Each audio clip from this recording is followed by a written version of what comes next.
अब मैं नहीं चाहती कि मेरी बहू भी मेरी तरह सफल इंसान के पीछे की औरत बनकर रह जाए। तो चलिए कहानी को शुरू करते हैं। आरोही के मन में पछतावा घर कर चुका था। उसे समझ नहीं आ रहा था कि उससे यह गलती कैसे हो गई। अमित ने पहले ही चेताया था, ज्यादा आज्ञाकारी मत बनो, बेकार का घर का माहौल खराब होगा।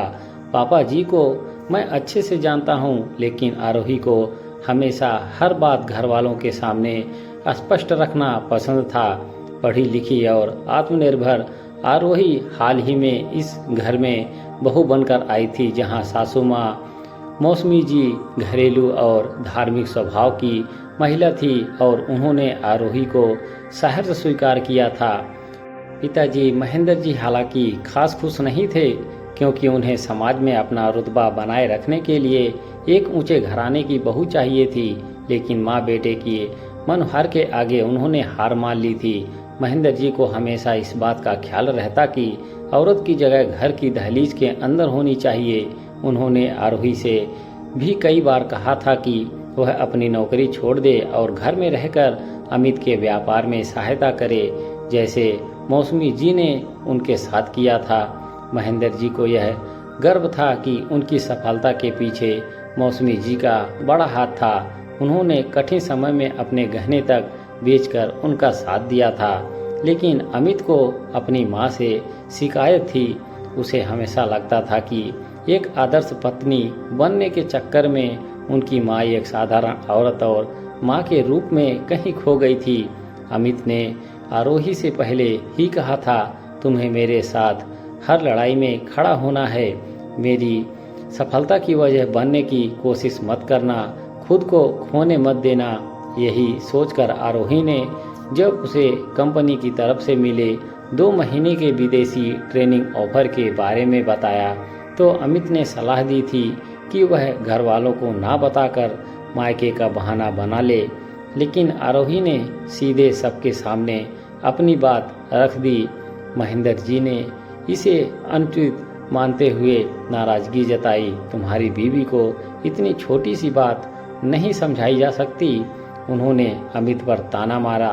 अमित ने आरोही की तरफ इशारा करते हुए कहा, मैंने कहा था इसे नहीं समझ आता। आरोही को झटका लगा। जो वादा अमित ने किया था वह आज उसके खिलाफ हो गया था।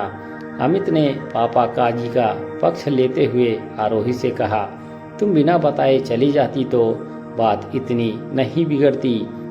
महेंद्र जी ने मौसमी जी से भी कहा, तुमने हमेशा मेरी बात मानी, घर परिवार की देखभाल की, अब अपनी बहू को समझाओ, उसे नौकरी की क्या ज़रूरत। मौसमी जी चुप थी हमेशा की तरह, पर इस बार उनके मन में कुछ बदल रहा था। उन्होंने धीरे से कहा, हाँ बहू, तुम्हें सुनना चाहिए था। महेंद्र जी इस बात से खुश हो गए, लेकिन उनका चेहरा तुरंत बदल गया जब मौसमी जी ने आगे कहा, लेकिन आज मुझे एहसास हो रहा है कि सिर्फ पत्नी बनकर मैंने अपनी पहचान खो दी। मैंने हर बार आपका साथ दिया, पर आज मेरी नज़रों में मैं कहीं पीछे छूट गई हूँ। अब मैं नहीं चाहती कि मेरी बहू भी मेरी तरह सिर्फ सफल इंसान के पीछे की औरत बनकर रह जाए।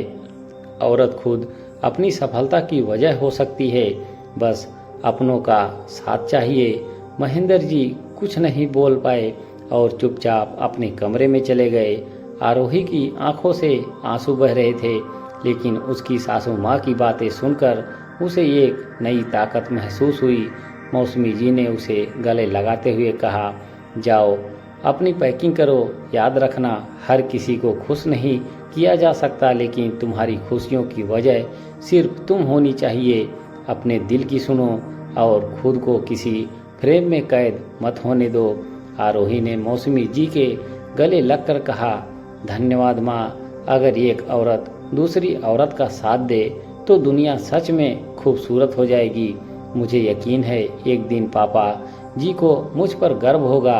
अमित चुपचाप यह सब देख रहा था। उसे समझ में आ रहा था कि एक सफल औरत के पीछे दूसरी औरत का भी हाथ हो सकता है। दोस्तों, कहानी पसंद आई हो तो एक लाइक ज़रूर करें। हमारे चैनल पर बने रहने के लिए आप सभी का धन्यवाद।